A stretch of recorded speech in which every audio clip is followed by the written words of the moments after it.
Oke, bismillahirrahmanirrahim. Assalamualaikum warahmatullahi wabarakatuh. Apa kabar adik-adik semua? Semoga dalam pandemi ini kita diberi sehat selalu ya. Dilindungi Allah Subhanahu wa taala. Amin. Pada pertemuan kali ini kita akan belajar. Nah, sebelum belajar, alangkah baiknya kita berdoa terlebih dahulu. Berdoa dimulai.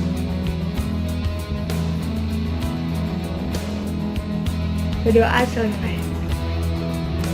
Sebelumnya perkenalkan, nama saya Qurratul Aini dari Pendidikan Fisika Universitas Sultan Ageng Tirtayasa. Pada kali ini kakak akan membahas materi vektor. Pada sebelumnya, yang dimana sudah dijelaskan oleh Kalina materi vektor penjumlahan, vektor perpindahan, dan vektor kecepatan. Nah, untuk kali ini kakak akan membahas materi vektor percepatan dan gaya sebagai vektor. Maka dari itu, diharapkan pada adik-adik semua untuk memperhatikan dan simak baik-baik. Terima kasih.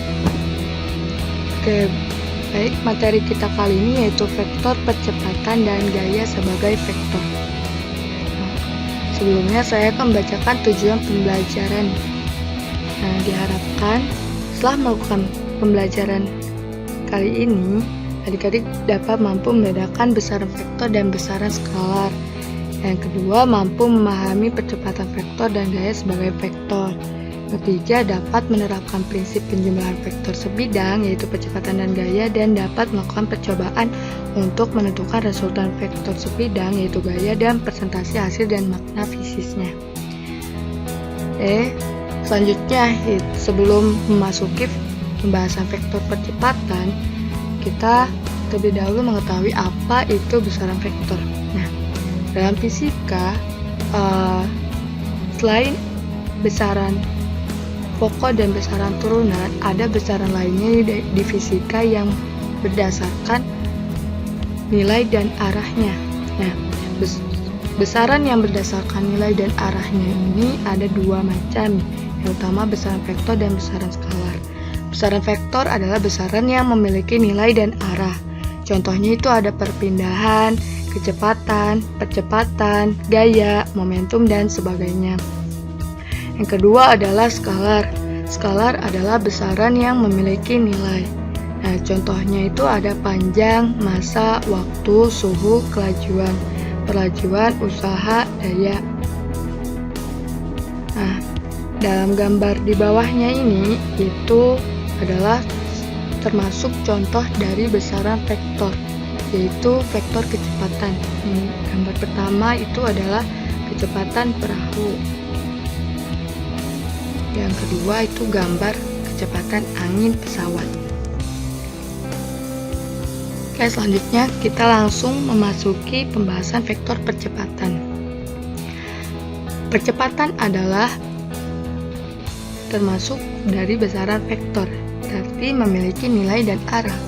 Nah, percepatan rata-rata adalah perubahan kecepatan dengan selang waktu tertentu. Nah, secara matematis, rumusnya adalah A sama dengan delta V per delta T. Dalam bentuk vektor percepatan dapat diuraikan dalam sumbu X dan sumbu Y, sehingga menjadi A sama dengan delta V XI plus delta V YJ per delta T.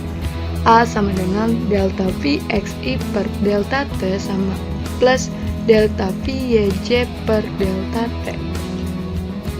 A sama dengan AXI plus AYJ. Nah, ini merupakan vektor percepatannya, yaitu A sama dengan AXI plus AYJ. Dan besar percepatannya adalah A sama dengan akar AX kuadrat plus AY kuadrat. Nah, di samping ini merupakan grafik dari percepatan rata-rata. Yang misalkan sebuah benda memiliki kecepatan pertama yaitu V1 pada saat T1 dan berubah kecepatannya menjadi V2 pada saat T2. Perubahan vektor di sini merupakan perubahan yaitu perubahan percepatan. Oke, selanjutnya yaitu percepatan sesaat. Nah, apa sih percepatan saat itu? Nah, percepatan saat adalah perubahan kecepatan rata-rata untuk selang waktu yang sebentar atau mendekati 0. Rumus matematisnya adalah A sama dengan limit A delta T mendekati 0, delta V per delta T sama dengan determinan V per determinan T. A sama dengan limit delta T mendekati 0, delta V per delta T sama dengan determinan V X per determinan T I plus determinan V Y per determinan T J sama dengan determinan kuadrat X per determinan T I plus determinan kuadrat Y per determinan T J. Oke, selanjutnya ada contoh soal. Misalkan sebuah partikel bergerak dengan vektor kecepatan yaitu 2T kuadrat min TI min T angka 3 plus TJ. Nah, tentukan vektor dan besar percepatan partikel pada saat waktunya T1 second. Nah, mari kita jawab. Nah, ini merupakan soal percepatan sesaat ya. Ya, kita mencari turunannya dulu. Nah, percepatan saat.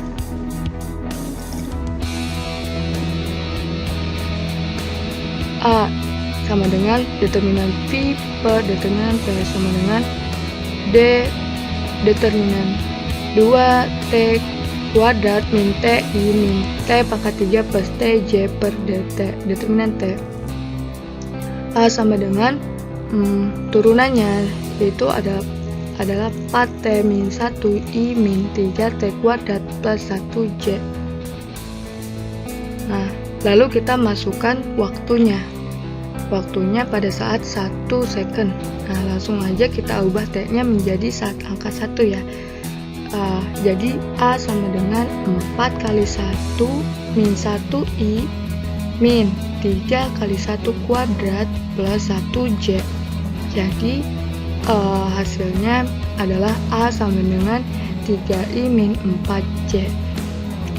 Oke, setelah mengetahui vektor percepatannya pada saat 1 secondnya 3I min 4J, sekarang kita mencari besar percepatannya.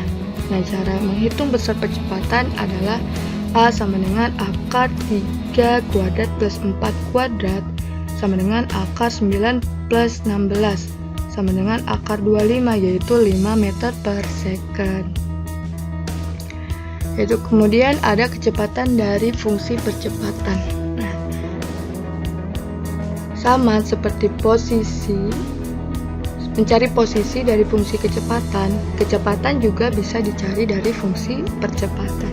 Nah, rumus matematisnya adalah V sama dengan V0 atau kecepatan awal plus integral 0 hingga T A determinan T. Nah, ini di bawahnya itu merupakan grafik dari kecepatan dari fungsi percepatan. Lalu ada contoh soalnya.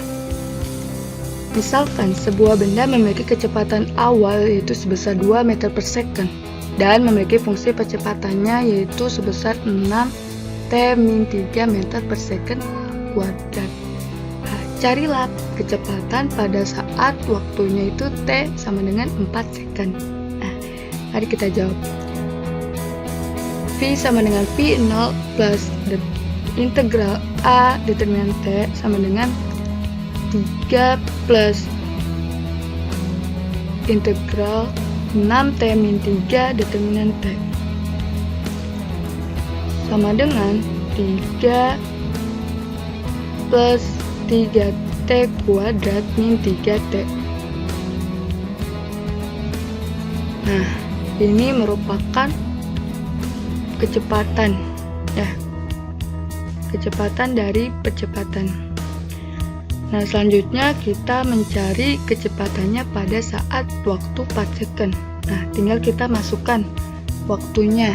Jadi T diubah menjadi angka 4 ya. Langsung saja V sama dengan 3 plus 3 4 kuadrat min 3 kali 4. Nah, sama dengan 39 meter per second. Jadi kecepatannya pada saat 4 second sebesar 39 meter per second. Oke, selanjutnya itu gaya sebagai vektor.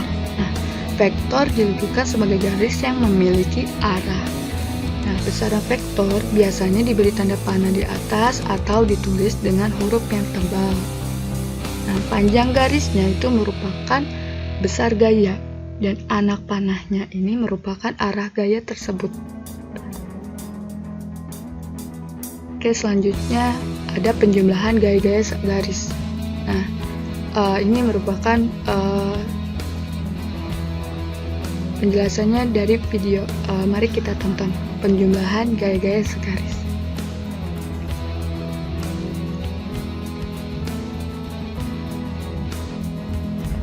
Yang pertama yaitu resultan dua gaya searah. Jika gaya pertama dan gaya kedua segaris, arah gaya pertama sama dengan gaya kedua, dan besar gaya pertama tidak sama dengan gaya kedua. Maka besar resultannya yaitu penjumlahan dari kedua gaya tersebut, dan arah resultannya yaitu arah gaya kedua tersebut.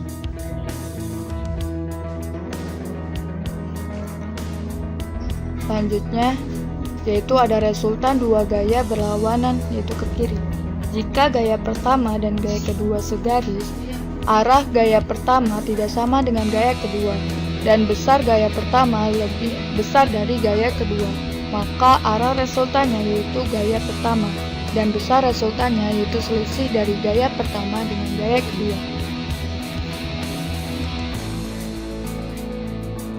Selanjutnya yaitu ada resultan dua gaya berlawanan ke kanan. Jika gaya pertama dan gaya kedua segaris dan arah gaya pertama tidak sama dengan gaya kedua, dan besar gaya pertama lebih kecil dari gaya kedua, maka arah resultannya yaitu gaya kedua, dan besar resultannya yaitu selisih dari gaya kedua dengan gaya pertama.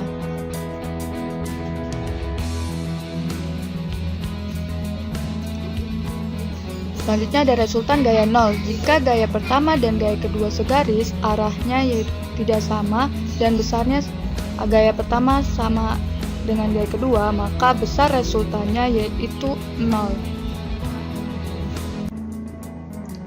Oke, selanjutnya itu ada vektor yang membentuk sudut.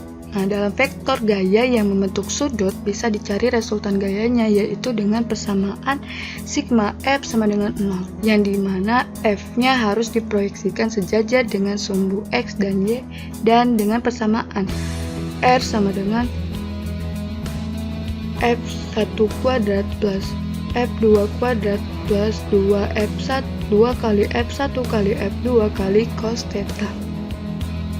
Nah, ini merupakan di bawahnya ini adalah grafik vektor yang membentuk sudut.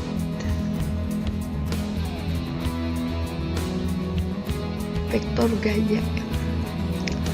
Nah, langsung saja contoh soalnya. Misalkan dua buah vektor, yaitu ada F1 sebesar 5 Newton dan F2 sebesar 12 Newton membentuk sudut theta 60 derajat, maka tentukan resultan dari kedua gaya tersebut, F1 plus F2.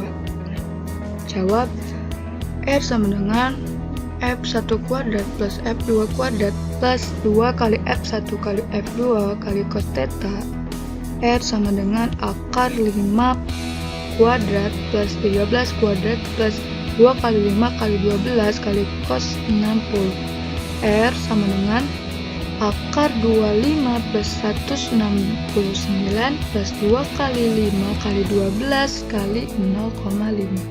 Nah, hasilnya setelah dijumlahkan menjadi akar 254. Diakarkan 254 menjadi 15,94. Jadi resultan dari kedua gaya tersebut itu sebesar 15,94. Oke, selanjutnya itu percobaan menentukan resultan sebidang, itu gaya.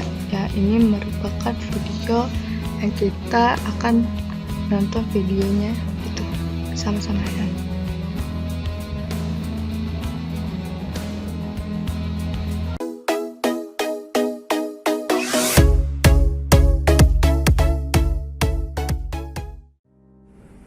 Saat kita belajar mengenai vektor, kita biasanya menggunakan gambar-gambar atau mengerjakan resultan vektor dengan cara analitis.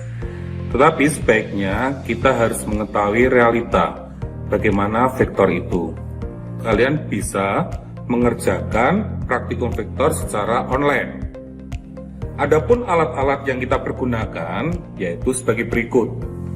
Yang pertama adalah penggaris atau mistar. Lalu yang kedua, ini adalah alat untuk mengetahui berapa gaya yang dibutuhkan. Ini disebut dengan alat dinamometer. Lalu ada busur, ada karet gelang yang kita pakai untuk media vektor yang kita kerjakan.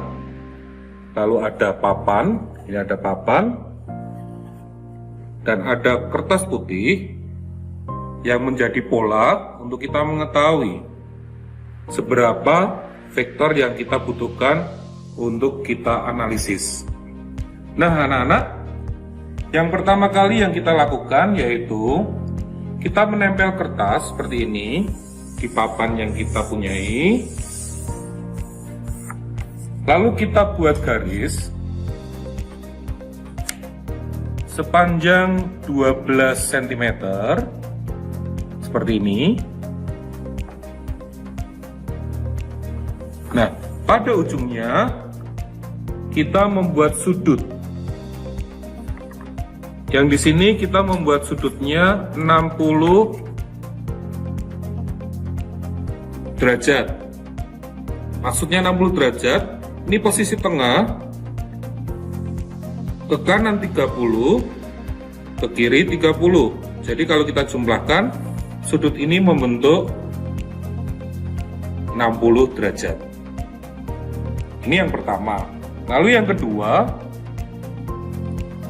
kita membentuk sudut 30 derajat. Caranya sama. Kita buat garis dulu sepanjang 12 cm. Pada ujungnya kita buat sudut.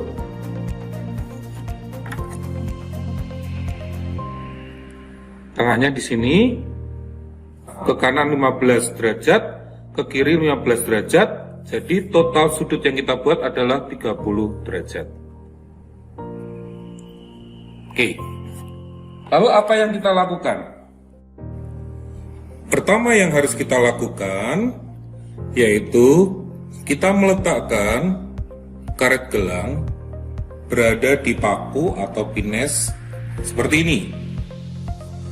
Lalu setelah itu kita tarik karet dengan alat dinamometer ini untuk mengetahui seberapa besar gaya yang kita punyai pada arah lurus. Kita tarik karet sampai berada pada posisi ujung garis lurus. Setelah itu, kita melihat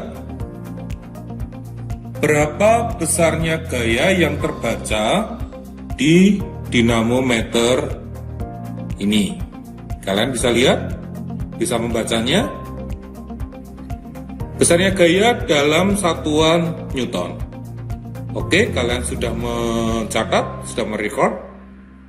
Oke, itu adalah hasil gaya pada arah mendatar atau arah lurusnya. Nah, sekarang kita menggunakan dua alat untuk mengukur gaya, melihat seberapa besar gaya pada arah 60 derajat. Kita tarik sama seperti yang tadi, kita tarik sampai posisi ujung.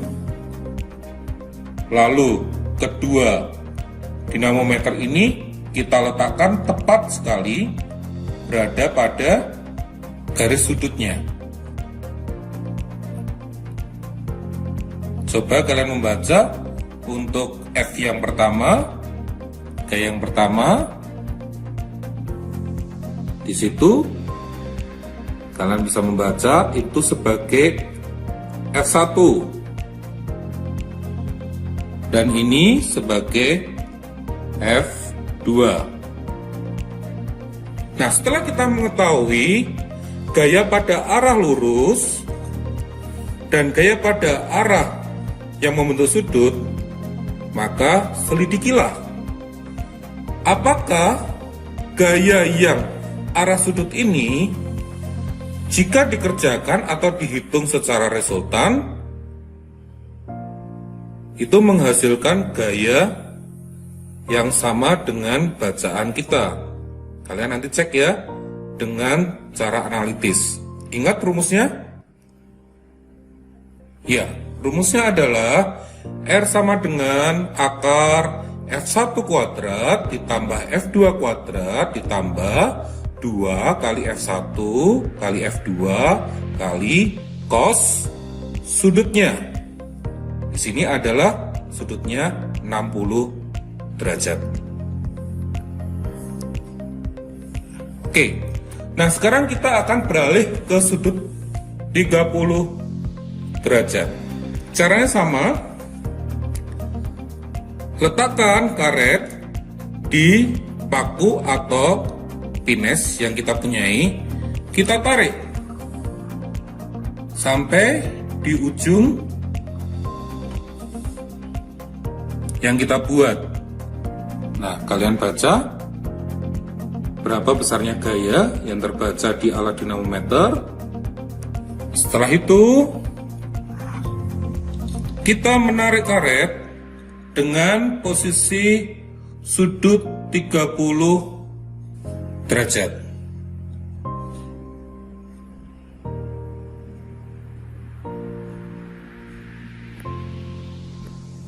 Dibaca berapa?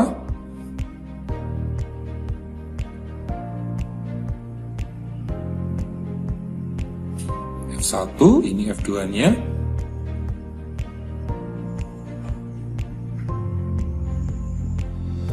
Nah, setelah kita mendapatkan hasilnya, selidikilah apakah vektor secara realita ini dengan kalian menghitung dengan rumus R sama dengan F1 kuadrat ditambah F2 kuadrat tambah 2 F1 F2 cos sudutnya, di sini ada 30, apakah besarnya sama dengan besarnya vektor pada arah lurus ini. Oke anak-anak, kalian kerjakan secara gambar. Kalian gambarnya bisa diubah, tidak seperti ini. Gambarnya bisa diubah menggunakan cara jajaran genjang dan cara poligon. Ini adalah F1, ini adalah F2 membentuk sudut 30, sedangkan yang tadi F1, F2 membentuk sudut 60. Kalian gambar dengan ukuran yang tepat. Setelah itu kalian hitung berapa besarnya resultan vektornya, dan kalian bandingkan dengan hasil pengukuran yang sudah kalian kerjakan tadi. Apakah hasil pengukuran kalian sama dengan gaya yang kalian dapatkan di garis lurus ini, ataukah berbeda? Jika berbeda, tidak terlalu banyak perbedaannya, maka perhitungan atau praktikum kita berhasil. Tetapi jika perhitungannya bergeser cukup lumayan banyak, kalian harus menganalisa adakah ralat yang terjadi ataukah kesalahan-kesalahan pada saat pengukuran.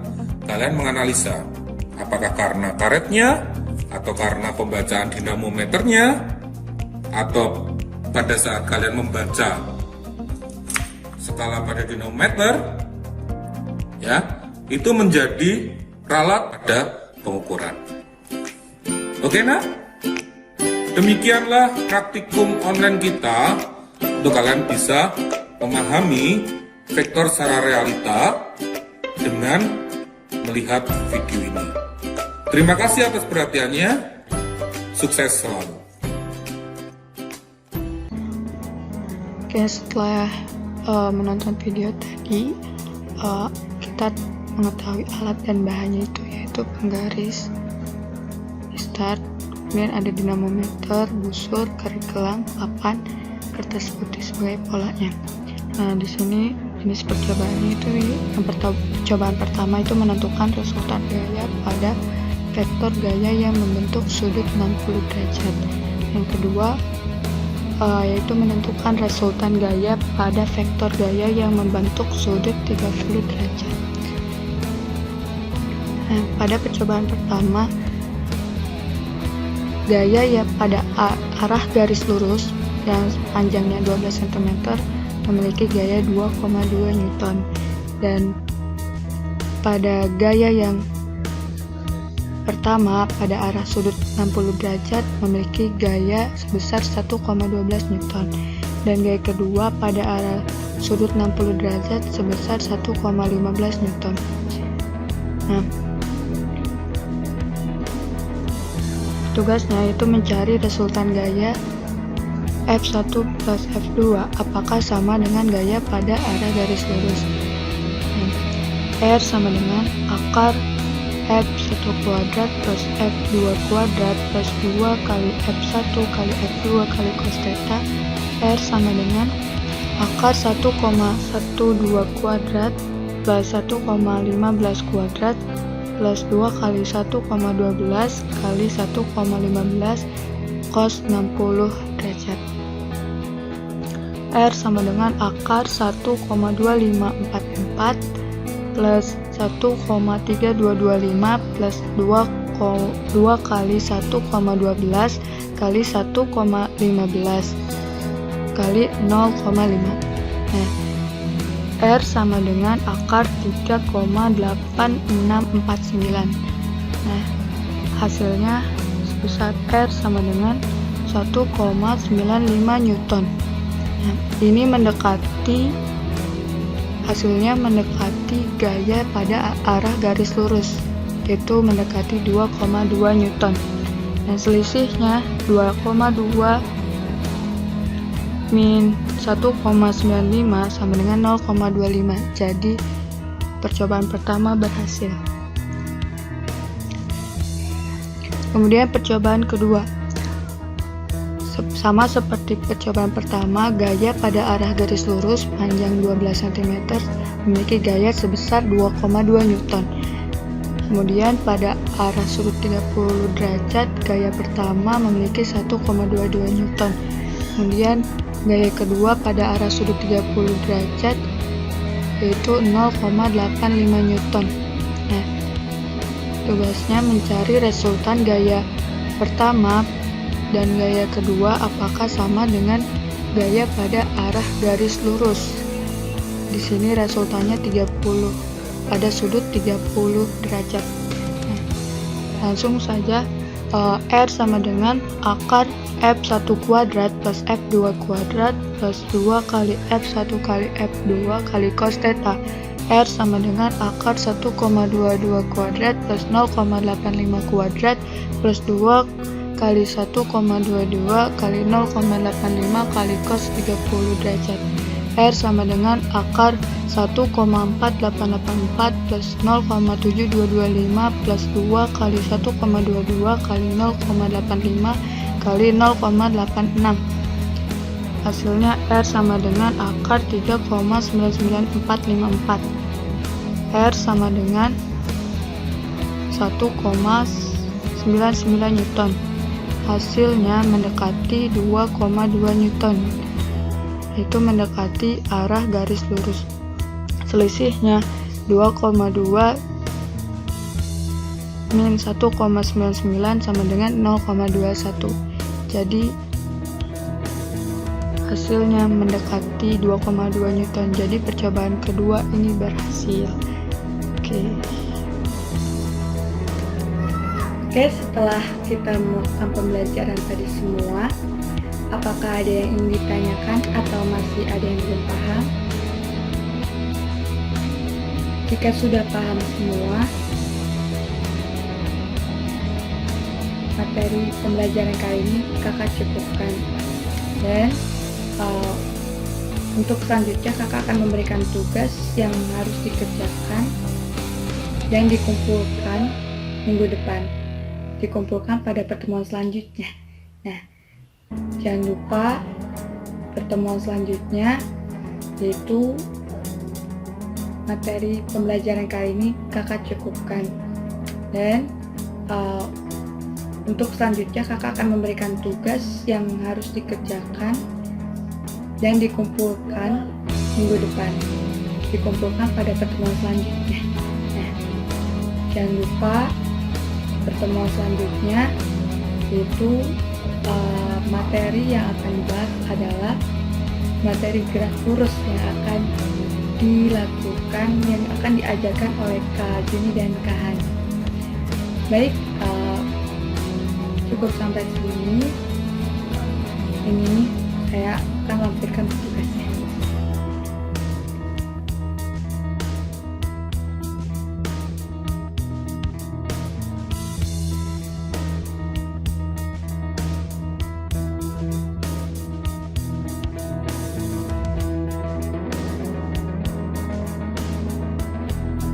Baiklah, mungkin cukup sampai di sini pembelajaran kita hari ini. Kita tutup pelajaran dengan membaca Alhamdulillahirabbil alamin. Saya Ayu, wassalamualaikum warahmatullahi wabarakatuh.